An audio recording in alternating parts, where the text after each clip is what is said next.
امام کے پیچھے ہم کھڑے ہیں تو امام کے پیچھے ہم نے کیسے نماز پڑھنی ہے؟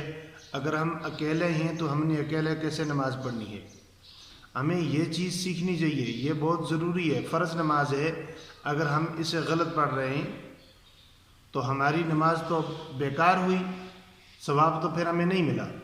نبی کریم صلی اللہ علیہ وسلم کا معمول تھا کہ عید کے دن نئے کپڑے پہنتے تھے، اچھے کپڑے، یعنی صاف کپڑے پہنتے تھے، خوشبو لگاتے تھے، تیل لگاتے تھے اور سرما لگاتے تھے، پھر عیدگاہ کی طرف چل دیتے تھے۔ اور نبی کریم صلی اللہ علیہ وسلم کا معمول تھا کہ عید کے دن کھجوریں وغیرہ تناول فرما لیتے تھے، اس لیے کہ عید کے دن ہمارا روزہ نہیں ہے۔ آج اللہ تعالیٰ نے ہمیں نعمت دے دی ہے کھانے کی۔ عید کی نماز کا طریقہ سن لیں۔ نیت تو ویسے دل کے ارادے کا نام ہے، کوئی کام بھی اگر ہم کرتے ہیں، اگر کوئی بندہ زبان سے بھی کر لے گا نیت تو کوئی حرج نہیں ہے۔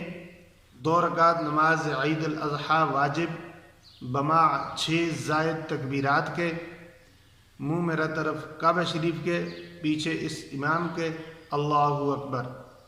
یہ جو طریقہ کار ہے یہ حنفیہ کے نزدیک میں بتا رہا ہوں، دیوبندی اور بریلوی اس میں شامل ہے۔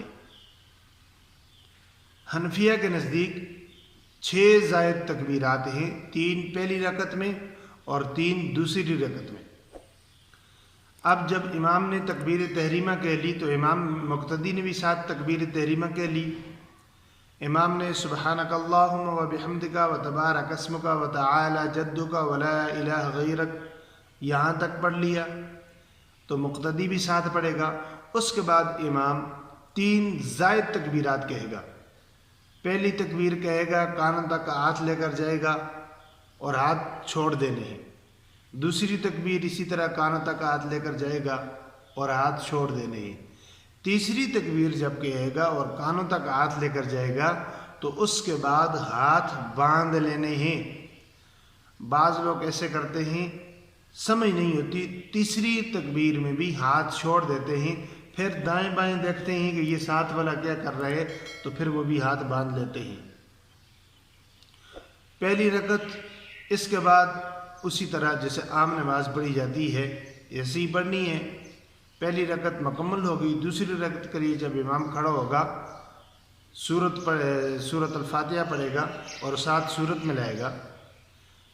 اس کے بعد رکوع میں جانے سے پہلے 3 زائد تکبیرات کہے گا۔ جب سورت ختم ہوگی اس کے بعد وہ کہے گا اللہ اکبر، تو مقتدی نے بھی اپنے ہاتھ کانوں تک لے کر جانے ہیں۔ پہلی تکبیر، دوسری تکبیر میں کہے گا اللہ اکبر، تو مقتدی نے بھی ہاتھ کانوں تک لے کر جانے ہیں اور ہاتھ چھوڑ دینے ہیں۔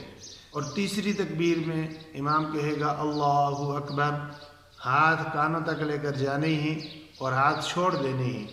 اب جو تکبیر کہے گا یہ زائد نہیں ہوگی، یہ تکبیر ہوگی رکوع کے لیے اللہ اکبر جب کہے گا تو رکوع میں چلے جانا ہے۔ اس کے بعد عام روٹین کے ساتھ جو نماز پڑھی جاتی ہے وہ نماز پڑھی جائے گی۔ اللہ تعالیٰ آپ سب کو عید کی خوشیاں نصیب فرمائے۔ جو روزے رکھے ہیں اللہ تعالیٰ وہ قبول فرمائے۔ تراویح پڑھی، ذکر و اذکار کیا، اللہ کی حمد و ثنا کی، تلاوت کی، نوافل پڑھے، تہجد کی نماز پڑھی، جو کچھ بھی کیا اللہ تعالیٰ مجھ سمیت تمام عالم اسلام کے مسلمانوں کی عبادت قبول فرمائے۔ عید کے دن عید کی نماز کے بعد خوب گڑ گڑائیں، روئیں، اللہ تعالیٰ سے رو کر مانگیں۔ عید کی جو شب ہوتی ہے وہ لیلۃ الجائزہ ہوتی ہے۔ دوسرے دن اللہ تعالیٰ نے اپنے بندوں کو جو کچھ انہوں نے کیا ہے پورے رمضان المبارک میں اس کا بدلہ نصیب فرماتے ہیں، اور اللہ تعالیٰ فرماتے ہیں کہ میں ضرور ان کی دعائیں قبول فرماؤں گا۔ بہت بڑا مسلمانوں کا ایک تہوار ہے، تو اس دن خصوصاً روئیں۔ اگر رونا نہیں آتا ہے تو کم از کم رونے والی شکل بنا لے، اللہ تعالیٰ کو ترس آ جائے گا کہ یا اللہ مجھ سے تیرے جو روزے تھے ان کا پورا حق ادا نہیں ہو سکا، میں معافی چاہتا ہوں، میں کمزور تھا، میں نادان تھا، تو پوری تیری عبادت نہیں کر سکا، جو کی ہے یا اللہ وہ قبول فرما۔ تو میری طرف سے آپ سب کو عید کی خوشیاں مبارک۔ اللہ تعالیٰ آپ کو، آپ کی فیملی کو یہ خوشیاں ہمیشہ ہمیشہ نصیب فرمائے۔